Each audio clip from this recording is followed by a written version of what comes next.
ஜிம்கானா நீ ஃபேமிலியோட பாருங்கண்ணா. செட்டு ஹோஸ்ட் பேண்ட் ரெடி இப்ப கெஸ்டோட பரப்பண்ணா. ரோஹிணிய பத்தி ஒரு வார்த்தை கூட தப்பா பேசாதக்கா. ஐயோ குமரகுரு, நான் தப்பா எதுவும் சொல்லல, சரியா தாண்டா சொல்றேன். இப்பதாண்டா நான் ஹாஸ்பிட்டல் வாசல்ல நான் ரோகிணி ஒரு பையன் கூட பாத்தேன்டா.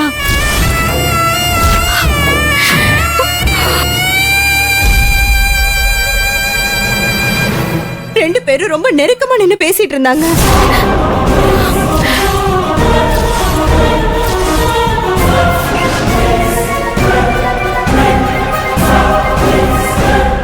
போது நிறுத்துங்க. யார பத்தி என்ன பேசிட்டு இருக்கீங்க? உங்க தங்கச்சி பத்தி தான் பேசிட்டு இருக்கேன். நான் பார்த்ததை தான் சொல்றேன். நான் சொன்னது உண்மையா இல்லையான்னு அவகிட்டயே கேளுங்க. ரோஹிணி இவா, அண்ணா இவங்க சொல்றது உண்மையா? நான் ஒண்ணு பொய் சொல்லல, என் கண்ணால பார்த்ததை தான் சொல்றேன். சொல்லு ரோஹிணி, சொல்லு. ஏங்க யாரும் இதுல தலையிட கூடாது. இது எனக்காச்சு, இவளுக்காச்சு. யார் அவன்? இப்ப நீ உண்மைய சொல்லலைன்னா அவ்வளவுதான்.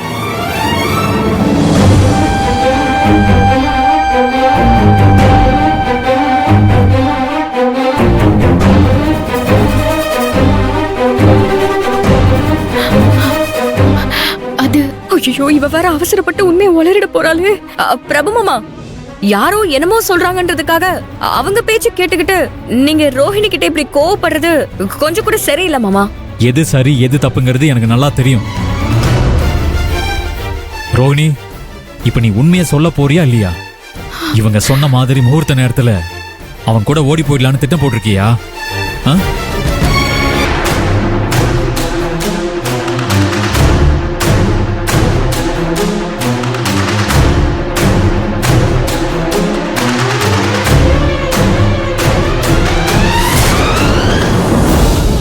சொல்லு ரோஹிணி. ரோஹிணி, என்ன ரோஹிணி, உன் அண்ணன் கேட்டு நீ பதில் சொல்லாம இருந்தா என்ன அர்த்தம்? என்ன நடந்துச்சு? அந்த பையன் யாரு? என்ன ஏதுன்னு சொல்ல. பயப்படாத ரோஹிணி, தைரியமா சொல்லு. இன்னைக்கு என்னோட ஃப்ரெண்ட்ஸ் எல்லாம் பார்த்து கல்யாணத்துக்கு இன்வைட் பண்ணலான்னு போயிருந்தேன். அப்பதான் ரேவதி எனக்கு ஃபோன் பண்ணி மாப்பிள்ளையோட அப்பாக்கு ரொம்ப சீரியஸா இருக்குன்னு சொன்னான். நான் அவசரமா கிளம்புனதுனால என் ஃப்ரெண்ட் அவனோட கார்ல வந்து டிராப் பண்ணான்.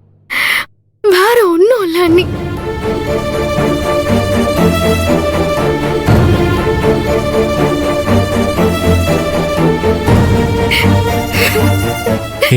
ரோஹிணி, அழாத ரோஹிணி.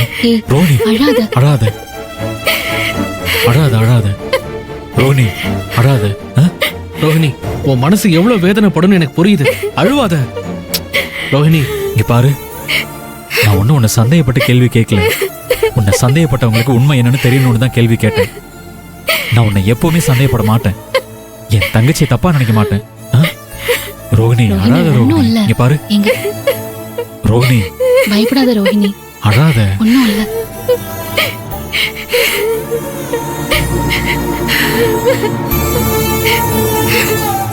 மாப்பிள்ள,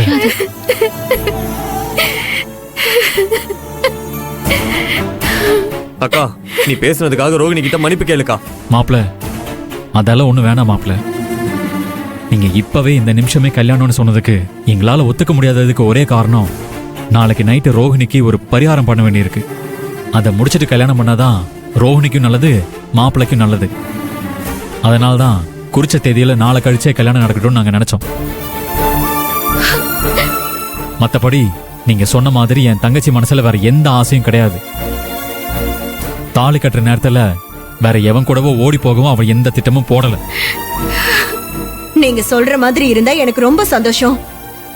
ஏற்கனவே உங்க தம்பியோட போய் என் அப்பாவுக்கு ஆக்சிடென்ட் ஆகி இப்ப நாங்க ஒரே அடியா அவரை இழக்கிற நிலைமையில இருக்கோம். அது பத்தாதுன்னு உங்க தங்கச்சியால எங்க குடும்பத்தோட மொத்த மான மரியாதையும் பறி போகாம இருந்தா சரி. அக்கா, ஏன்க்கா நீ இன்னும் இப்படியே பேசிட்டு இருக்க? மனசுல இருக்கிறத சொல்லிட்டா நல்லதானடா. நாளை பின்ன எதுவும் பிரச்சனை வரக்கூடாதுல்ல. இங்க பாருங்க, என் தங்கச்சியால உங்க குடும்பத்தோட மான மரியாதை பறி போயிடாது.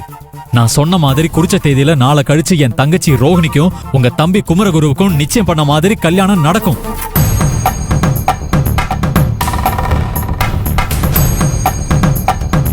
அப்படி நடக்கலனா ரோஹிணியோட அண்ணனான இந்த பிரபு உயிரோடு இருக்க மாட்டேன்.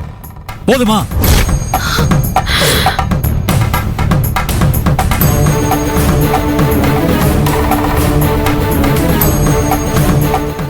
ஏங்க என்னங்க தேவையில்லாம பேசிட்டு இருக்கீங்க? பின்ன என்ன ஆகுது?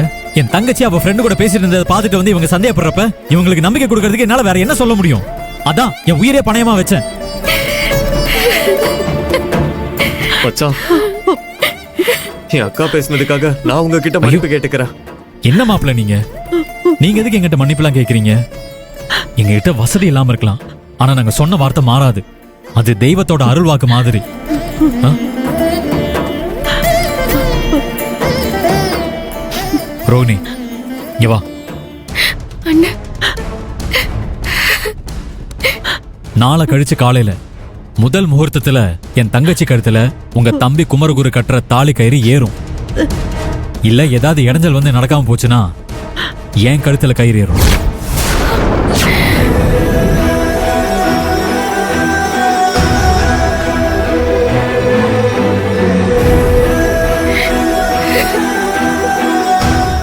நாங்க வரோம் மாப்ள. சரிங்க மச்சான். வா வரோமா? மாப்ள போயிட்டு வாங்க மச்சான். அம்மா தைரியமா இருங்கம்மா, ஒன்னும் ஆகாது. வரோம். சரிங்க சிஸ்டர்.